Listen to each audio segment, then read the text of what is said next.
On this episode of Three Black Guys with the Mic, we debate the Alabama Senate race, hear why Maynard thinks that Roy Moore is going to win. Plus, Dan Birman, director of the documentary The Cyntoia Brown Story. You saw her story go viral from Kim Kardashian, Rihanna, and a lot more people. Hear the inside story on this episode of Three Black Guys with the Mic. First of all, let me tell you something. Lamont is just full of Sometimes my mama said, when you don't have nothing nice to say, you should be quiet. People say that Stephen A. is a coon. You agree with that? Everybody got quiet on that one? Okay, go ahead. Rudy Giuliani practices voodoo. What? So he put a voodoo hex on my girl, Hillary, and that's why she got woozy. And the Secret Service had to prop her up and put her in the van. But take us to a break, my dude. It was voodoo, son. I don't know about that voodoo. All right, so ladies and gentlemen, welcome. This is Three Black Guys with a Mic. This is not the new CNN. No. I have vodka to drink and cigars to smoke. One of my listeners on my talk show called. He said, "I don't know why you keep listening to CNN. It don't stand nothing but for the crooked Negro network." Jesus. Whoa. Jesus. Shout out to Don Lemon. I be like, yo, I like CNN. I like Van Jones, even though y'all ain't feeling Van Jones. I like Van Jones. Stop with that Van Jones foolishness. Man, Van Jones got a new show coming in 2018, man. Give Van Jones his props, B. Listen, man.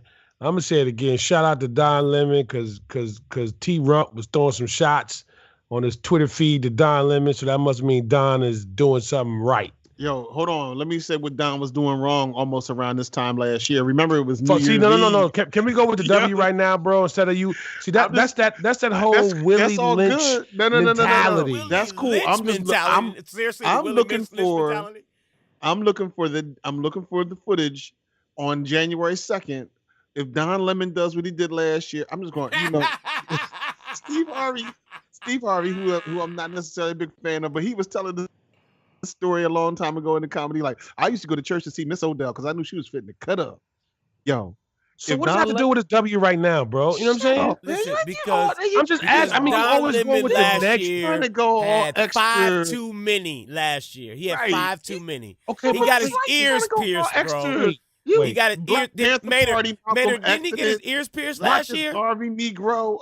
Nobody listening to Lamont with his uber newfound black fame. But didn't Don Lemon get his ears pierced live on TV? Yeah, he got his ears pierced live on TV.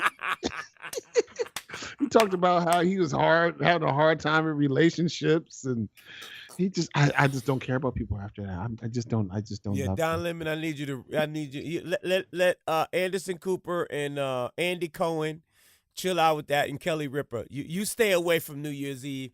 This is a private time for you. This is private life for you in 2018. Bring in 2018 on the private life. Anyways, today is the day. Who's gonna get the W? Doug Jones, Roy Moore. Are we gonna put a alleged pedophile?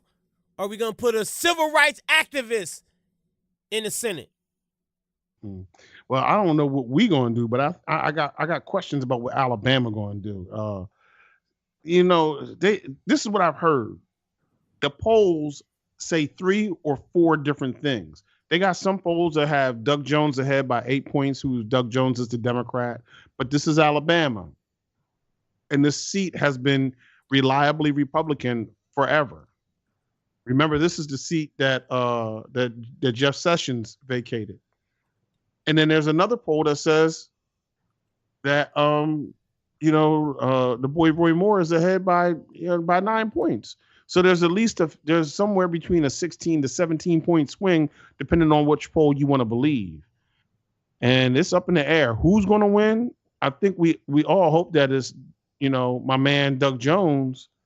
But I think if history is going to repeat itself, it's going to be Roy Moore. Here's the problem. Lamont, expand on this. Maynard, get in on this as well. Are you disappointed in the Democratic Party over this particular type of Senate race? Did we come to the party? Did we come to the race too late?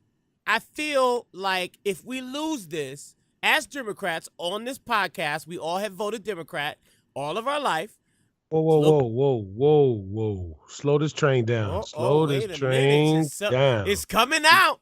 I'm just saying, I never he's said. Finally revealing. He's finally I didn't revealing. I'm just telling. I mean, you just throwing this stuff out here. I just want to make sure that we're accurate in our podcasting. We have to be responsible. We cannot drink and podcast at the same time. We saw what happened when Maynard did that. You know what I mean? So we got to be careful. Well, why are you trying to implicate me in something? I didn't drink. Why are you trying to put me in the middle of something? I'm just saying we can't drink and podcast. We have to podcast. Who's drinking and podcasting? I'm not drinking and podcasting. You need to go back. You just said that you had vodka. That's not even drinking. Wait a minute. That's not even drinking. You might as well said you had a wine cooler. Right, but I'm like Puffy. I drink responsibly. Okay. What? So responsibly answer the question. Responsibly answer the question. What does that have to do with? Do you think that? I mean, is this a bad look for Democrats coming to the party too late? Cory Booker was there over the weekend. Obama finally now is saying, "Don't vote for Roy Moore." Right. So here's what I'm gonna say. We sent CB in there, okay? B Rocky came in last minute. You're right. He spoke on it, but I'm just gonna say this, and we'll wait till all of the votes are counted. Yes, historically, that particular seat has been held Republican, but I have this belief in the people of Alabama that Roy Moore is not going to get in. Something's telling me that, you know what, they're going to stand up on this one. Maynard, break down the numbers. Break down the numbers. Well, let's see here. Jefferson Beauregard Sessions. Beauregard. I'm sorry, I forgot. That middle name is so slave onerous sounding. That's so Django Unchained. That's so Django Unchained. You sound like you got some slaves, bro.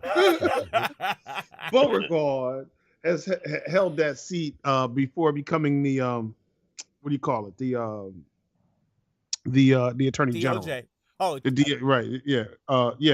Attorney General. But he held that seat for 20 years.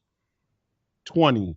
And he was prepared to probably mess around and get 24 years because I think he had just got reelected in 14 or 16 or something like that. So he left in the middle of his term. And that's how we wound up with this special election day here. So it's been so very safe as a Republican seat, and in fact both Senate seats are Republican, and so.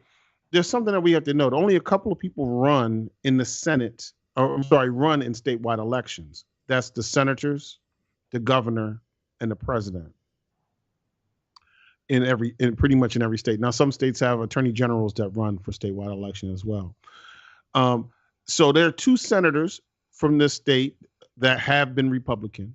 The governor, Kay Ivey, is a Republican, and Donald Trump ran in Alabama and beat Hillary Clinton by, I want to say it was like 30 or 40 points or something to that effect. And don't quote me on that, but it was double digits for certain. It was huge. It wasn't 10%. It was 20, 30, 40%. So Alabama is really very red. I'm almost certain that outside of Birmingham, and maybe Mobile, we have a hard time finding communities that are liberal or bluish, probably more purple communities in Alabama. So to really break it down, anytime that Kay Ivey, the governor of Alabama, a woman says, I believe the women, and I believe that Roy Moore did probably, do what these women said, but I'm still going to vote for Roy Moore. It's not a good look. Here's the thing I got to ask. The problem, and this is what I've read, and this is what I have researched. Is it and Maynard, you're the political junkie here. Is it the lack of, this is what Doug Jones needs to win. Doug Jones needs the black vote. He needs to flip some Republicans to Democrat, or not flip, but he needs to turn some people who are against Roy Moore to be in favor of Doug Jones in order to be able to win this. Which one is more important, the black vote or either the white Republicans that need to vote against Roy Moore? So wait, man, before you answer that. So we're not giving any weight to Richard Shelby? Richard, he's been doing the runs. He's like, yo, we got to do better. He's Republican, right? Yeah, but so I mean, we're talking about. What do you mean? Yeah, but I don't understand. What do you mean? Well, the reason why we're saying yeah, but is because we're talking about an election that's going to close at 7 or 8 o'clock Tuesday night, and it's too late for us to say we're going to do better.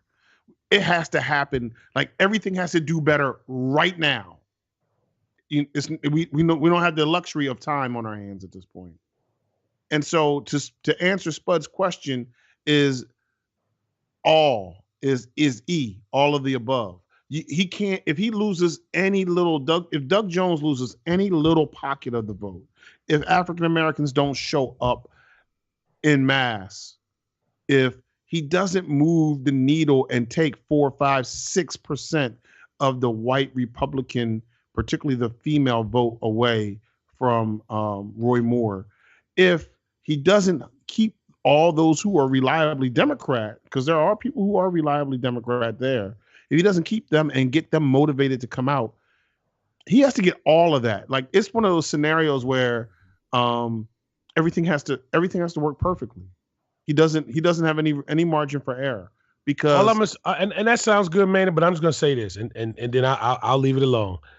I also read that they're saying they're projecting only about 20 to 25% of the vote is coming, right? Right. Yeah, they're saying it's it's gonna be December. right? It's 2 weeks before Christmas. So what is it? But we're not even gonna get into that. But let's just talk about the Atlanta mayoral race really quickly. I know it's apples and oranges, but the same scenario came down to where they said that Keisha, aka Miss Bottoms, who won by like 400 some odd votes or whatever. So I'm with you, Maynard, but it could be that 1, 2, 3, 400 people that make the difference. And again, on a projected turnout that's going to be so low, I mean, I think it's just who in that particular segment is going to show.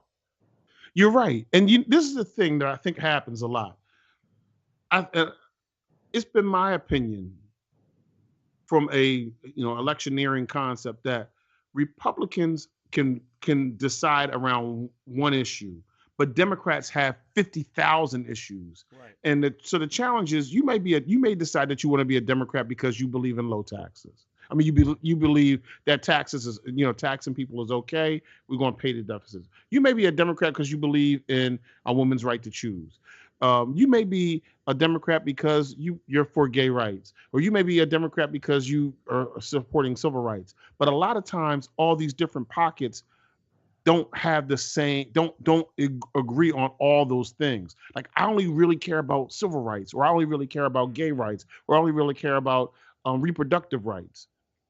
Well, Republicans, they can all, a lot of times the truly conservative can all say this one issue is all that matters to us, and all we care about is abortion. And once they say that, it's galvanizing. So it's not splitting hairs, because there are a lot of Democrats out here who don't care about LGBT rights. There's some Democrats out here who may be like, oh, I'm 65, 70 years of age. I don't really care about abortion rights at this point. I'm a Democrat because I care about civil rights.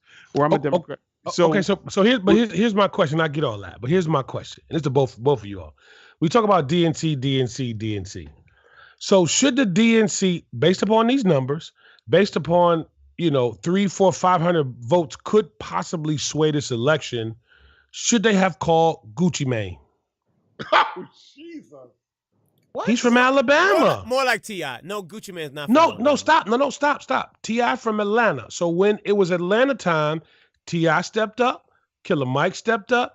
Everybody who came from that hip-hop arena in the A-Town stepped up for Keisha Lance Bottoms, and she got the W. Yeah, but see, so that's my the question, problem.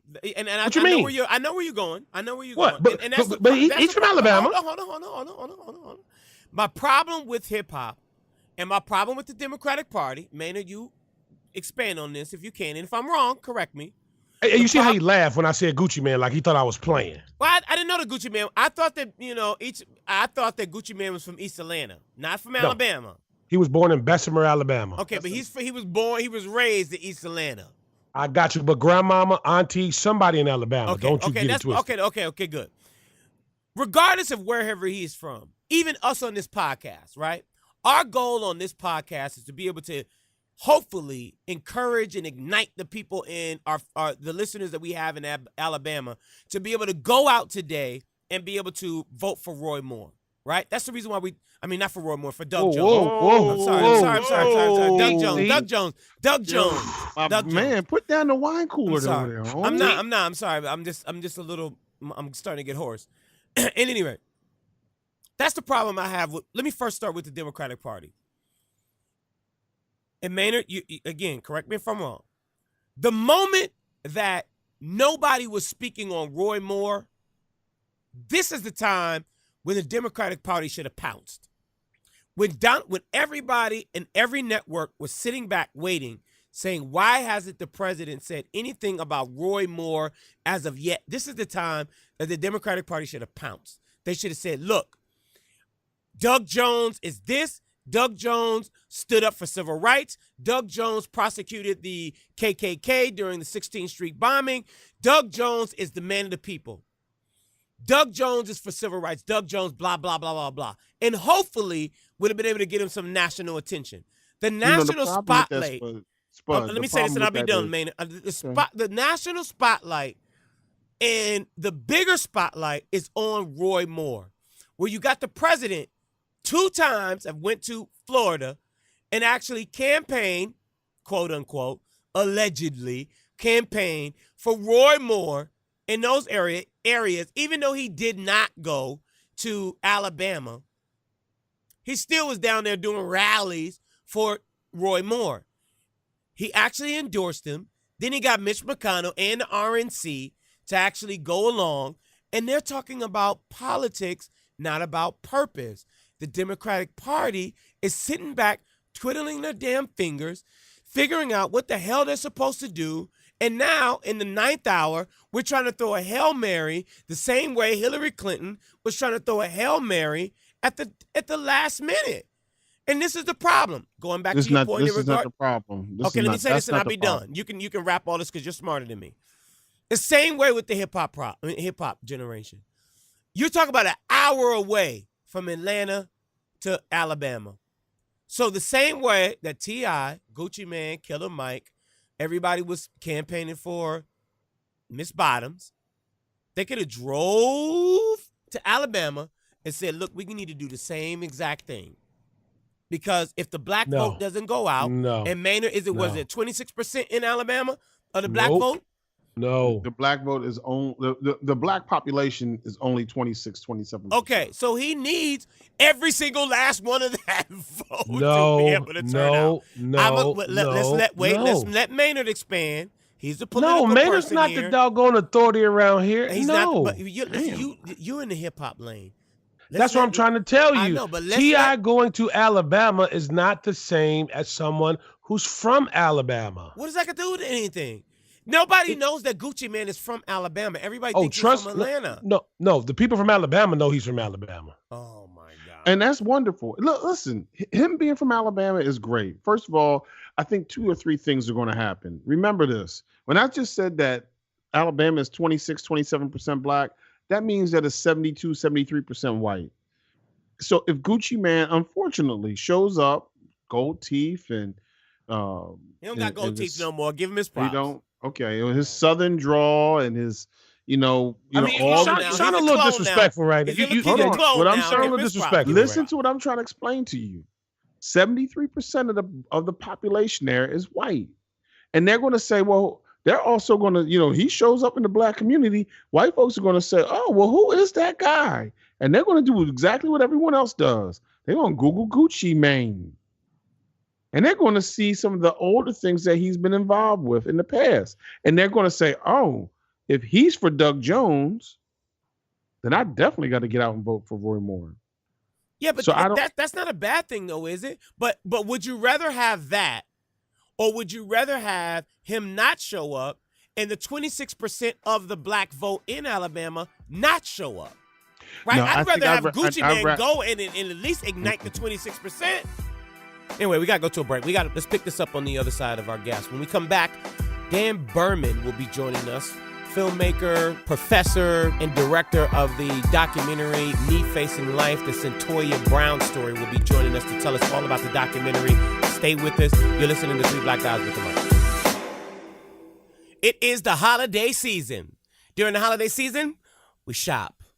Time to pick up gifts. Time to hit the malls. Time to hit the stores. What do we do when we are out hitting the stores? We go and we get something to eat. We bombard the drive-thrus. So here's what you need to do while you're out there shopping during the holiday season. Grab yourself some fresh food. Don't put no frozen food in your body. Don't put no bad vibes in your body for the holiday season. Get some fresh food from Wendy's. And because you got the kids in the back, because you got your auntie, because you got your mama and your grandmama, and everybody is looking to get some gift during the holiday season, you got to feed everybody. So you want to get yourself some Wendy 4 for 4s because it's cheap. So while you're out shopping, pick yourself up a Wendy's 4 for 4, which includes a junior bacon cheeseburger, chicken nuggets, small fries, and a drink. Or you can get yourself a crispy chicken BLT all for $4. So again, don't be putting no frozen food in your body. Put fresh food because it's always fresh, never frozen at a participating Wendy's. Offer not valid in Alaska and Hawaii. Happy holidays from Three Black Guys with the Mic. And now, back to the show. Dan, thank you so very much for joining us. You know, I want to start with, because I'm more of the, and Maynard is as well, I'm more of the, curious about the filmmaking part of it. And Maynard will lead more into the story, aspect of it. But in regards to taking this story, one, what made you take on this particular story? And then two, to actually stay with it, because you've been with this story for over 6 years? Wow. And for a filmmaker, I understand from a documentary perspective, which I'm sure is probably one of the hardest, films to ever make because it's always new evidence, new research, and so forth and so on. What makes you stay with the story this long? And what's the financial gain from staying with the story 13 years, because most people would give up and say it's not worth my time. Well, so yeah, you're raising a couple of really good points. So why would I do that, and what was the financial gain? So the why is because I figured out that there was a story to hang in there with. I had an unusual opportunity. Actually, in 2002-ish, there were some personal family things that happened, or people around me that had some issues with juvenile violence and so on, and it started me thinking that there's got to be some answers into the whole question of juvenile violence. Why do kids get violent? We're talking about children. Even in later when I would meet Cyntoia Brown, we're still talking about a 16-year-old. What goes on here? So I started going down the path of trying to get my head around juvenile violence. And long story short, I had gained access to the juvenile justice system in Nashville, Davidson County, on another story. And that story just didn't pan out. But the attorney who was managing that case called me about a year later and said, "We just arrested a young woman who I think you want to know about." And that was in August of 2004. And that night, just a couple days after Cyntoia's arrest, right after I got off the phone, I called the airline. I just grabbed a camera. I didn't even grab all my gear. I just grabbed a camera and a microphone and jumped on a flight. And the next morning, I'm in Nashville, and after taking a red eye, and I'm meeting Cyntoia Brown for the first time in that next morning. Well, I met a kid who was 16, who becomes quite a bit of a paradox. She's a kid. I'm staring at this kid, and she is caught up in all sorts of trouble, including something that would be unthinkable, and that's murder. And I'm staring at her. She looks like a normal human being, and I'm looking at her, and I'm talking with her, but she turns out to be incredibly articulate too, and she's very bright. And we're having this conversation, and it was an interesting conversation because I found myself dealing with someone who was anticipating my questions, which caused me to have to push myself a lot harder to ask her good questions. So that became a big motivation as to why I might start this process. What I didn't know is how long it would take to answer some very, very basic questions. Those basic questions became really, really complicated. Now, to answer your second question about the financial part, there is no upside for doing something like this because there's nobody on the planet who's going to pay someone like me to do this work. So Dan, let me ask you this question. While you were making this piece, and I think it's important for me to say is that when I found out about this story, and as you said, in Davidson County, Nashville, Tennessee, I spent 6 years of my life there. I went to the college in Nashville at Tennessee State. I was on the 4.5-year plan, but but I stayed a couple of years afterwards and worked. And this was like late 80s, early 90s. So what was your energy while you were actually, shooting this documentary of the town of Nashville, Tennessee? Well, it's an interesting question because you have to consider that a whole lot of people had to make it okay for this guy from Los Angeles with a camera who they didn't know. Understand that I'm not from the South, and I'm not a Tennessean, but here I am in the middle of a Tennessee system. And I'm being welcomed by a whole lot of people. Of course, it's an easy thing to I suppose to allow somebody in from the outside when I'm a university professor and I'm a documentary producer. So I think those are probably things that made it a bit okay. And of course, it's at a time for Tennessee where they're wrestling with laws. They're wrestling with their legal system or their laws for juvenile justice because in the 1990s, juvenile violence hit a pretty big peak in the 1990s, which caused states like Tennessee to change their laws. And if you look at the laws throughout the United States, Tennessee has the strictest laws, juvenile sentencing laws throughout the country. So I found those laws to be regressive. The thinking, though, this is why I had to do this film, is a kid in all sorts of trouble, coming from a background where all that trouble starts to become explainable, can't work through the system as a kid. This kid is thrown into an adult system and gets an adult sentence for the crime she commits.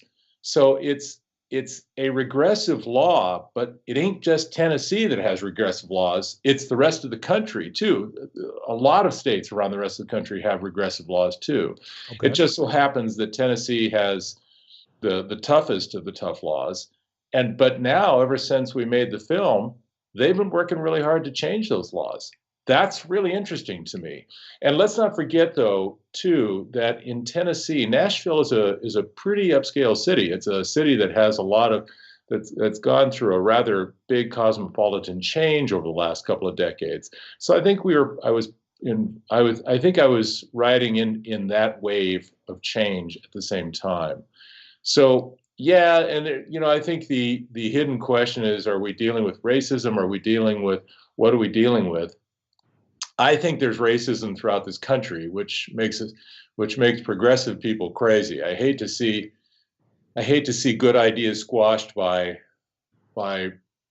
problems centering on race. It's bad for all of us.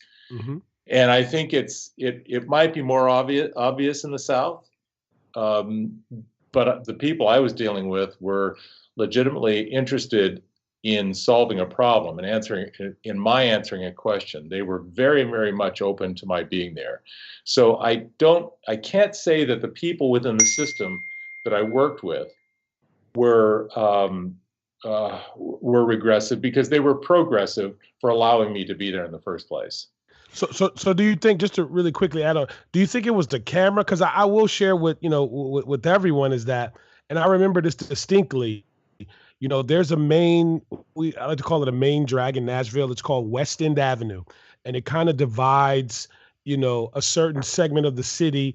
And I just distinctly remember, my first introduction, again, in the late 80s was you don't go across West End unless, you know what I mean? And I always thought that was very, interesting. And on the other side of West End is where a lot of the, we call them the Vandy or Vanderbilt kids, where that whole section of town at that time was kind of built up where the other side wasn't. But fast forward present day, you're absolutely correct.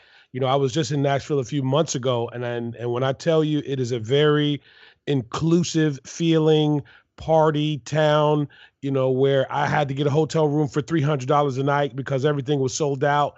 I said, well, this town really is happening, and this is not the town that it may have been 25 years ago. But again, the focus, with this story and this documentary, I was just wondering, did you, like I said, being an outsider, how did you feel, overall, the climate of the city? Because again, I personally think that makes a big deal when it comes to laws, because the people in that community are the ones who make the laws. So if you have people who are not as progressive in their thinking, it's going to reflect in their laws. So again, I was just, when I first heard about it, that was the first thing that came to my mind was, don't go across West End, or where do some of these things happen? Because unfortunately, people in certain areas in Nashville, they don't get treated with the same, level of, I don't know, we want to say care or I don't know what word I would like to use, but they just don't get treated the same. Respect? So how about respect? Yeah, respect. That's an excellent word. And again, personally, I think some of those small things, unfortunately, really, really matter, in these kind of things, which again is very, very, very, very tough. And it was really personal when I first heard about, this particular story through the documentary. Well, one of the things that's true about me, I don't have a lot of patience for people who are disrespectful, and I don't have a lot of patience for racism. I don't have patience for any of that. And in fact, the way I kind of conduct my work, I'm very focused, and I don't really know. I mean, I know who's in front of my lens at the moment, but I'm not taking in exactly what's going on around with the people who are maybe watching me do what I do, because I'm more focused on if I'm talking to this kid in all this trouble, or if I'm talking with a psychiatrist, or I'm talking with a mother, or whoever I'm talking with, my focus is entirely on them. And what I try very hard to do is to keep my focus where it belongs. And if I see evidence of somebody trying to stop me or trying to get in my way of doing what I know my job needs to be, that's a different thing, and I'm going to have a problem with that. Just because I know what my job has to be. If I'm going to tell a good story, I better have access to the story, and I better have access to good answers from people who can tell me.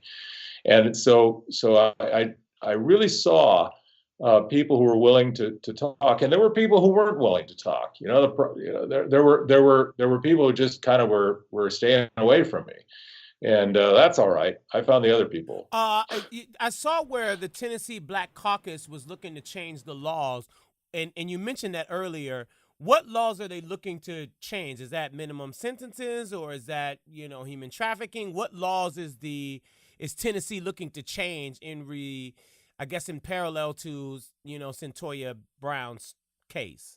So the human trafficking law changed in 2012. In fact, if Cyntoia Brown were arrested today, prostitution would not be one of the charges held against her. She would be considered a victim of human trafficking. And Tennessee changed that law in 2012, about a year after the documentary was out, which is a very, very progressive move on their part. Here's where they stand, though.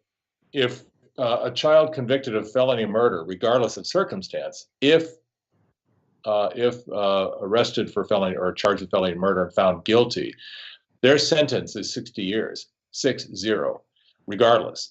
And they will get a 15% reduction, which makes it down to 51 years if they've been on good behavior. So that means a child going in at, let's call it Cyntoia's age, at 16 years of age. That means she's 67 when she can walk free again. So now you're expecting, this is where a really big problem occurs, because you're expecting a child who's now been subjected to all kinds of physical, emotional, sexual abuse ever since around age 10.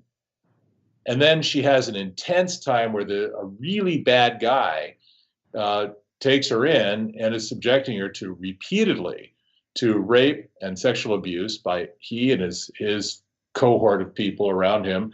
And she's now on drugs, and she's in the middle of this really big problem. And he sends her out and says, now go get money. Well, after about 2 weeks of intensive abuse, 2 or 3 weeks of intensive abuse, she's expected to go be a normal human being when she goes and gets picked up by a 44-year-old man. I don't think so. I don't think that's is possible. And add to that what we found in the course of the documentary, that Cyntoia has something called fetal alcohol spectrum disorder, which means that her brain was affected before she was even born. And you add that into the equation, I just don't see how I just don't think it's possible to judge a kid by an adult standard with all of that. One of the things I don't want to let happen is that obviously our network is typically clued in on a lot of these stories that we're concerned about, but there are some points that we probably haven't covered in much detail, Dan. So, we talked a lot about your approach to story making and why, and we talked a great deal about the environment that you in which you were introduced to Cyntoia. And then you elaborated to some extent about who she was as you found her, that she was this very articulate and cocky young lady. And that I actually regret using cocky. Cocky was really the wrong word. Mm-hmm. She certainly, well, I think she was confused because here she is and she's still a kid. It's really weird. I'm looking at this kid who's caught up in all this stuff, and she's very, very smart. And cocky isn't quite right. It's really just kind of a she's unsure, but I think kids have this sense of that everything's going to work out, right? Everything's going to work out somehow. Right. Well, let's talk a little bit about that and help me with some of these points. Correct me in any points I'm incorrect here. So she wound up her mother was Georgina, or they often refer to her as Gina, as her biological mother. However, she was adopted.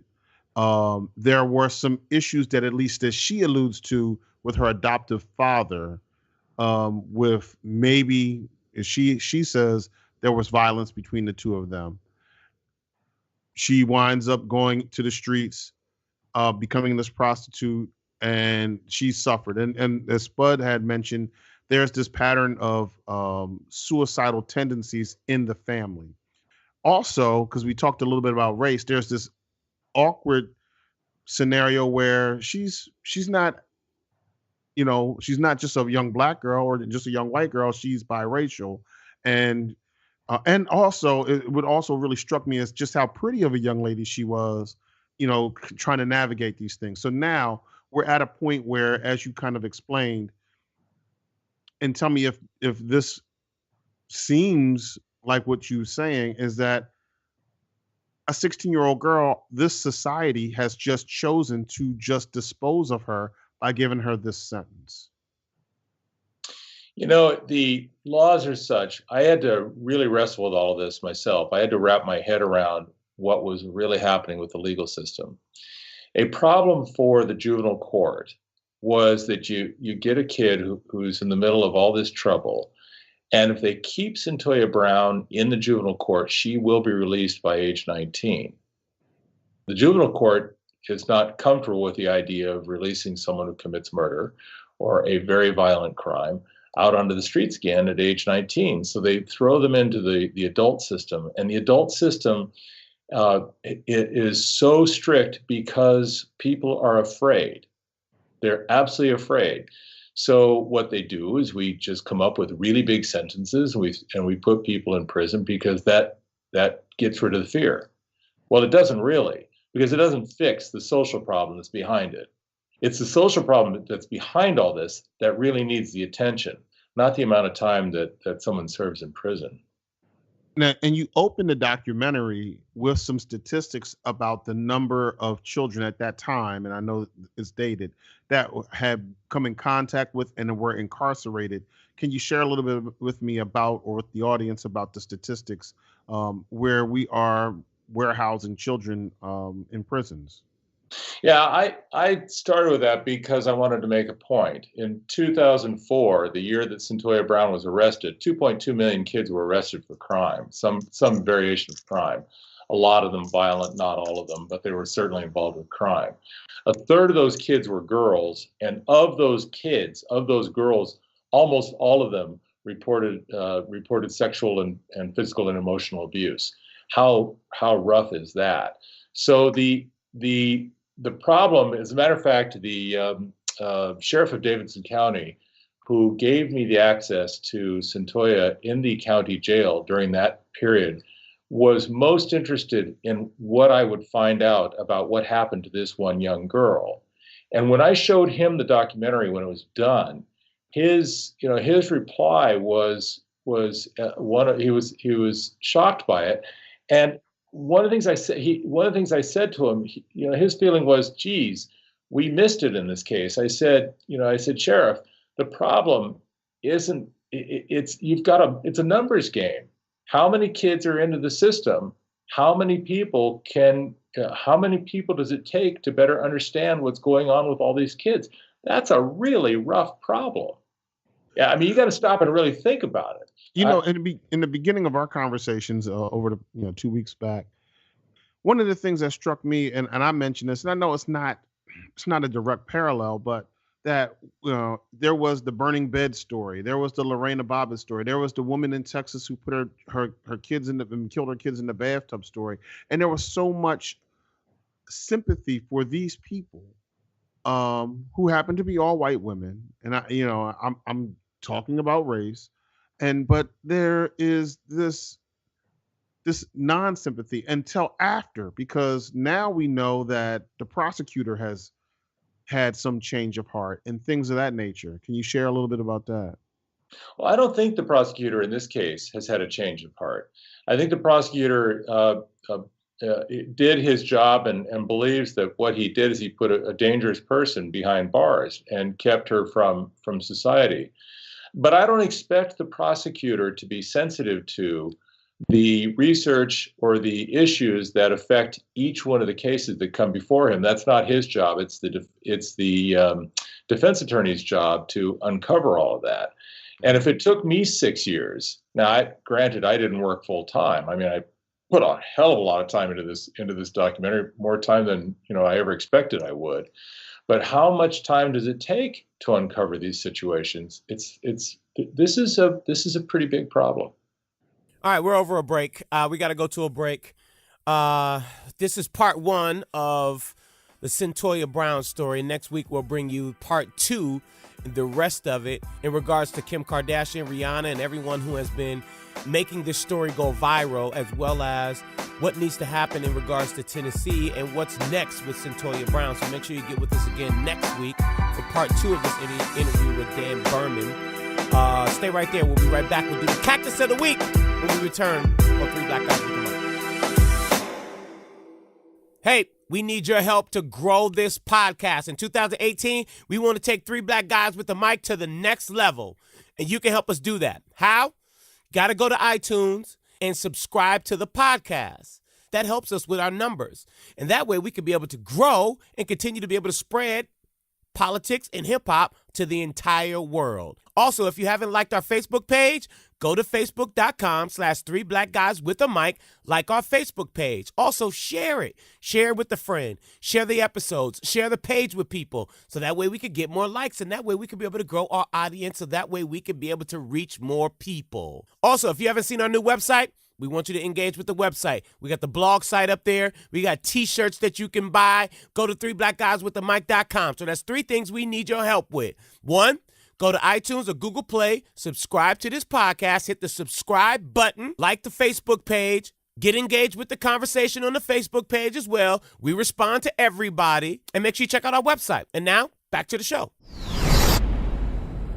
Listen, the Democratic Party is the Philadelphia 76ers right now. Wait a minute They're now. the worst Slow team down. in the NBA. Jesus. Wait a Hands minute down. now. They're the worst team in the NBA. The The Democratic worst team in Party the NBA right now. is probably the Los Angeles Lakers. No, first of the all. worst team in the NBA right now is the Philadelphia. Don't just You're because you got lying. one good You're- win. what are you- we, Just because you we're- got one good win. We're a playoff bound team. The Lakers they suck. Shut up. First of all, shut up. You don't know anything about basketball. Why I gotta shut Should I up, get though? frustrated? Should I get frustrated? Why I gotta But shut he's up, Donald though? Trumping right now. He's Donald Trumping right now. I'm gonna get a tweet later. When I was living in Detroit, Exactly. when I was living in Detroit, and Mason was the voice of the Pistons. We first did that deal. Me and Spud went to a game, and he screamed touchdown. He asked me. What'd he say? Said, he screamed What'd he say, man? touchdown. He screamed touchdown. The Pistons He's game. lying. He screamed no And then he touchdown. turned to me and said, "Well, look, when the Pistons take the ball across the half court line, is that a first down? You don't know Anyways. shit about basketball." Anyways, the Democratic Shut Party up. right now is the Philadelphia 76ers. They don't have a team right now. That's the problem. We got Ben Simmons and we got Joe Embiid. I know you're trying to distract me with this foolishness, but don't talk about my Sixers like that. You need to watch your mouth out here, man. You know what? I'm about to call some people. Right now. The Democratic Party is the 76ers, man. Just like y'all I even got give them tricked. even the Lakers right now, man. The 'cause- Democratic Party don't have nobody. They're in it. There's no leadership there. There's no. I don't know where Tom Perez is. I don't know where Keith Ellison is. I don't know where. I mean, I should not. I see more Cory Booker. Shout out to Cory Booker. I see more Cory Booker than anybody. I don't see no Elizabeth Warren. I see a little bit of, Bernie Sanders. I see Donna Brazile still trying to sell her book. I don't see any Kristen unity. Gillibrand. You got Gillibrand out there. She's I trying to do run see. for Okay, president. Gillibrand. I see a little bit of Kamala Harris. Okay, but it's still not no unity. Going back to I don't know who said it, but it is a matter of the Republicans know what their values are. They know exactly what they want. They don't care if it's a matter of purpose. It's a matter of politics. Democrats right now are all in their feelings, and they don't care nothing about anything except I don't even know what they even care about. But they should have the been thing out is, there. again, you got to remember. You just got to remember, man. Alabama, the numbers, the raw numbers just don't work. But it in can the favor happen, of though. Democrats. But it It can can happen. happen. It can happen. I don't know how, but it can happen. I mean, Jesus you have Christ. a Republican governor. You have you in the past you had two Republican senators until Jefferson Beauregard left, and you had the president. So, man, let me ask you a question. I know I'm cutting you off, but you have a beautiful, beautiful, beautiful daughter, correct? Why you always bring I his daughter do. into it? I do. And he's trying to butter me up because No, I'm just saying. Lamar don't care enough about my daughter, man. No. Yes, I do, because your daughter could be the one that come visit me in the old folks' home one day. So not your dirty man. yeah. So here's my question: Do you just tell your daughter that this is just a lost cause? The numbers are not there. You're not going to excel. You just let's just go ahead and just pack it in. Is that what we tell your beautiful daughter? What I'm saying is this. That's not what I asked you. Is that what you tell your daughter? What do you tell your daughter? If there were things that listen, yes, I would tell her there's no possible way that with your genetic trait that you're going to have blonde hair naturally. That's correct. There's no possible way your genetic trait that you're going to wind up being 6'4". So you're There's saying no- But you don't tell her genetically, with your genetic trait, you can't be the president of the United States. You Or cannot I be didn't the say president. that. I didn't you want say to be a that. lawyer, you can't do that because you're a beautiful No. black woman. No, That's my not what sister's you a do. lawyer. My sister, genetics no. are different. My, Genetics no, is no, different. no. Hold It's on. a matter of choice. There's- This ain't a matter of There are genetics. things that exist on the ground. You have to recognize it. Listen, Alabama has voted for the Republican presidential candidate out of the past 6 elections, which is essentially 24 years, probably even more, probably the last 30 years, has went for the Republican candidate. We know it went for Bush twice. It went for Romney and McCain. It went for Donald Trump. That's 5 right there. It went against the boy Clinton twice as well. That's 7. It's had a Republican senator, and both senators have been Republican from that state for 20 or more years. Yeah, but can we get back to your beautiful baby, bro? No, Like, we can't. you we can't. keep No, we bouncing- can't. Right, that's what I'm No. saying. We're not Why? because we're talking about Alabama and the Would you reality on the agree that ground. Michigan is a Democratic state?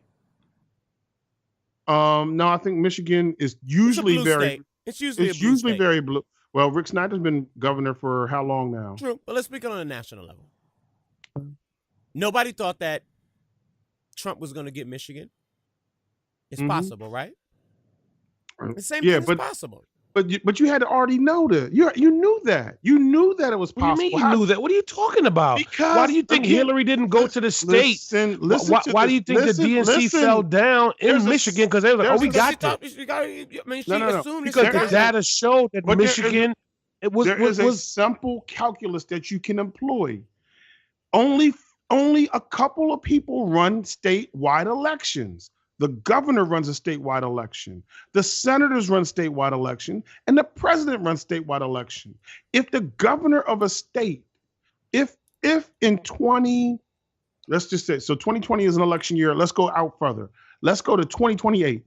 If in 2026, some state elects a Republican governor, the chances are in 2028, that state is going to vote for a Republican presidential candidate. It's more likely. So Rick Snyder was governor. He's been governor since what, 2012? Is that right? Yeah. He got reelected. So it was more likely that they were going to vote, that the state would go Republican. I don't know why people all of a sudden were up in arms like, oh my God, I didn't see that coming. Why the fuck didn't you, excuse my French, excuse me, program director. Why in the world did you not see that coming? If the governor is Republican, the governor runs a statewide election. The president runs a statewide election, and the senators run a statewide election. In Alabama, the governor is Republican. Both senators have previously been Republican, and they've always voted for Republican presidents. Can it change? Yes. But don't sit here and say to yourself, you know what? I've been playing with 2 + 2 = 4. But if I keep playing with this number, at some point, 2 + 2 is going to equal 27. No. It's not likely to happen. Okay, so man, so let me ask you this. The question is this. It's 2 + 2, but sometimes we need a 3 + 1. No, but Spud. And I'm not going to dispute his data. And if that's the case, why does he believe in Santa Claus? Ladies and gentlemen, it's time for the cactus of the week. Somebody says some stupid, and they got to choke on their words. Maynard! Who is the cactus going to this week? Yo, off top for simply shouting out on the Santa Claus piece for the 635th time this year out of 54 podcasts, I would like to give it to Lamont, but I'm going to let him breathe. I'm just, Lamont, let me ask you a question, and this is all rhetorical, so you don't really have to answer, but. And so why are you addressing me, sir? This is cactus time. I'm supposed to sit in my penalty box and just. You're right. I made a mistake. Then sit in your penalty box and. Oh my goodness! I'm sorry. Let's get this right. Sit. I'm sorry. And be humble. I know, but you made a mistake. I'm sorry. I want to make sure we're clear. Oh yeah, be humble. Okay, brother. Be humble. Okay. So I'm going to talk to you, Lamont, and I just would like for you, if you would oblige and listen just for a moment. We were discussing the state of R&B a couple of 2-3 shows ago, and where R&B is at. And I was concerned that, our R&B artists are not giving us the quality music that we probably really want. They're not writing the quality lyrics that we really would appreciate and prefer. And I just happened to hear the other day it dropped, and maybe I'm late to the game, but I think it just dropped in the past 2-3 days. A little new song that came out that really shows me where we are, and I was concerned about the status of R&B. And what was the song? Gucci Man, Gucci Man, Gucci Gang, Gucci Gang, Gucci Gang, Gucci Gang, Gucci Gang. So there's a woman who, and again, part of this goes back to the seed, the tree of poisonous fruit. And I said this before that Mona Scott Young is the devil, right? And one of the people who is definitely all over or came through the Mona Scott Young program is K. Michelle. She says, I know it was you. Calling and hanging up. Saying you want to fight me. You and I both know you would just lure up. No busting windows, no stabbing tires. I'll just throw on my sexiest attire and tell him to come by. My needs are dire. Turn a cold night into a cozy fire. I should fuck your man. Jesus. Whose lyrics is that, bro? K. Michelle. Oh, good God. Hold on, man. I got to pour me a shot, bro. Hold on 1 second. I thought you said no drinking on the podcast. No, it's time to drive. It's time to podcast irresponsibly. No driving while we drink it, but we can drink while this portion of the podcast. He's talking about K. Then Michelle. she says, I probably wouldn't enjoy it. I'll probably send him back. Better be glad my mama raised me better than that. Cause if he did, he'd be right here. I should F your man. Call it evil, call it spite, cause tonight, he just might. And if I answer, who knows, I should F your man. K. Michelle, let's start with a couple of things. You have a nice voice. K. Michelle, you're not an unattractive woman. And if you were to F somebody else's man, all you would be doing is getting F'd. You're not stealing nobody's man. You ain't got the good like that. I ain't had it. I don't really know. But I can tell you, you're a little bit sloppy. You're a little bit sloppy. And I ain't talking about your body or your looks or anything like that. I'm just saying your messiness in the street, the idea that this thing that is R&B, this thing that Gladys Knight once was the queen of, that Aretha Franklin was the queen of, this thing that we've had Sissy and Whitney Houston, that we've had Sherelle, that we've had, take it back even further, take it back into the days of Diana Ross and the Supremes, the Marvelettes, that this R&B thing is a special thing. And that we had lyrics that, even though they may have been written mainly by Smokey Robinson or sometimes by Marvin Gaye or whoever, but the women, the ladies, the Lena Hornes, that these were women who were ladies in the street. We don't know what they did at home, but they were ladies and they presented themselves as queens.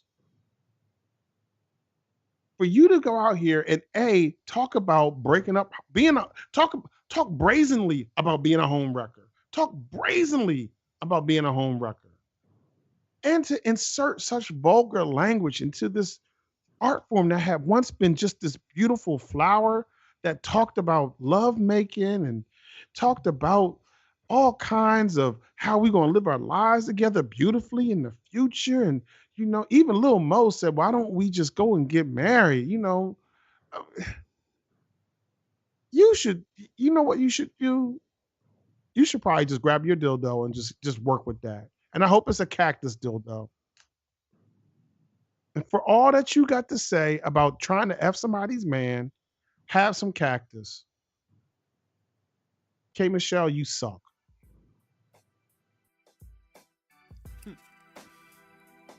We out, ladies and gentlemen. Thank you so very much for checking out another episode of Three Black Guys with the Mic. Go and check out Cyntoia Brown story on pbs.org. Me Facing Life. Check that documentary out. Shout out to Dan Birman for joining us. We'll do it again next Tuesday for another episode of Three Black Guys with the Mic. Peace out.